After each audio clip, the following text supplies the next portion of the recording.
I'm a bit of a petrol head, but even I would find it hard to justify spending 20 grand on a set of wheels. There's one group of West Londoners, though, who think nothing of forking out big money in order to modify their motors.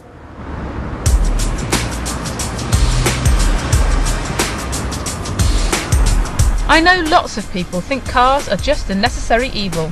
You buy them, spend loads of money on them, and then they simply rust away to nothing.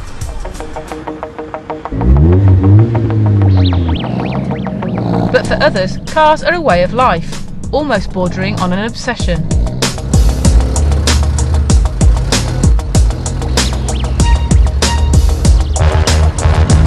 Once a month, scores of car nuts gather at the Ace Cafe off the North Circular to admire and be admired.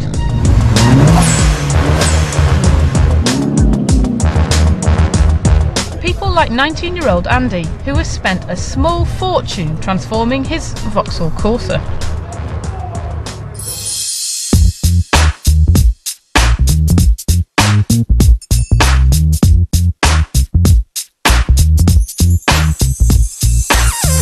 It bears no resemblance to the car he bought a year ago for a mere £1,200. It's a makeover that hasn't come cheap.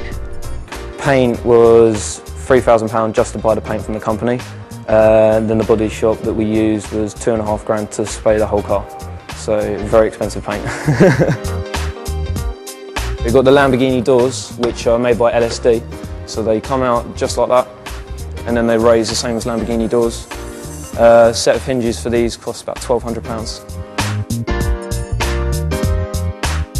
The wheels are 17-inch chrome alloys. We found them in BK's magazine and we like the look of them, so we just ordered them straight off. Cost me about £800 for the set. But it's what he's putting in his boot that Andy's hoping will really make people sit up and listen.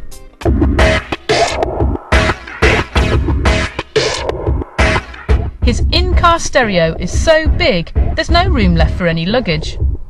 Two 15-inch audio barn subs with 2 power caps on them each and 2 amps. It's much louder than a normal stereo system. It's running about 4,000 watts altogether.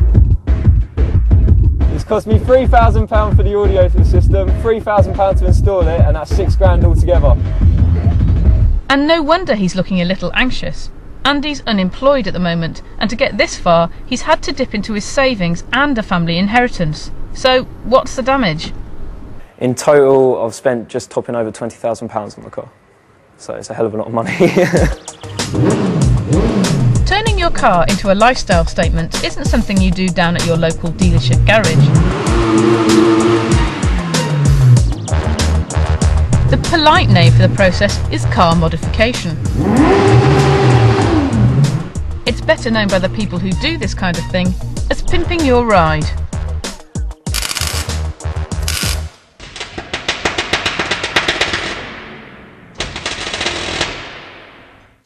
And PJ could just be the man to make your car dreams come true.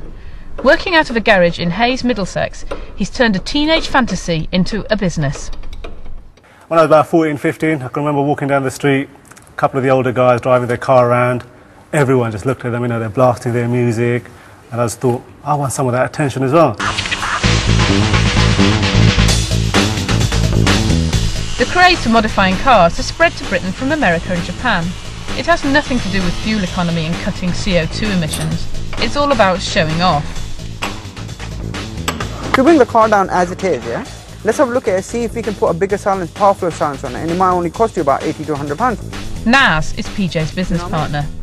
They want to be able to stop into a petrol pump and people say, oh, do you mind if I take a picture on my camera or on my phone, you know? And I've had approaches when people have come up to me and gone, oh, I know you, and I've never seen these guys before, and they'd say to me, oh, I've got your picture on my phone, and they'll pull out the car picture on the phone, and I have no idea who these guys are. It's the touch of celebrity status. The fact that people look at you, they think you're someone popular, someone famous. But I mean, just a normal, standard guy off the street, and everybody just wants to know you because of your car. So all you're doing is buying yourself fame, basically. Most of the petrol heads at the Ace Cafe cruise are blokes, and firmly in the boy racer category. But there is the odd veteran modifier. What's a 50-year-old granddad doing at a cruise like this? Well, I'm still a boy racer at heart. I just got older. I travelled here in my daily driver, which is a smart car. Not half as much fun as my other car. Steve, a computer specialist by trade, has spent £60,000 pimping a taxi. First of all, if you happen to spot it from the front, it looks very similar to a normal everyday working cab. Basically the front end is exactly standard. Even from the side, not a lot of difference. Unless you start spotting the rear wheels, then that's when the game gets given away. 18-inch wide wheels catches out a few hedgehogs that think they can get in between in the middle. Originally, up front was the 2.2 diesel with about 100 brake horsepower at most. Unlike Andy, Steve has gone for speed over style. And this has been replaced now by a 502 cubic inch American V8 with round about 500 brake horsepower, giving it a 0 to 60 of somewhere around about 4 seconds instead of maybe 40 minutes in the original guys. But that's not the only surprise. This is a taxi that dances.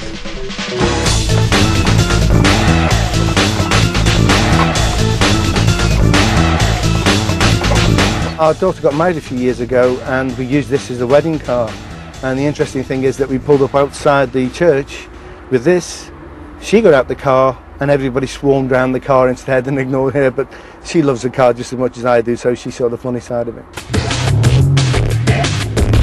Back at the cruise, and a music video shoot is underway. And, to Andy's delight, the producers chose the boot of his car for one of the crowd scenes. It's good, man. It's getting a lot of attention on it. I'm pleased with it. It's getting more attention than I thought it would. Does life get any better than this? Not for Andy.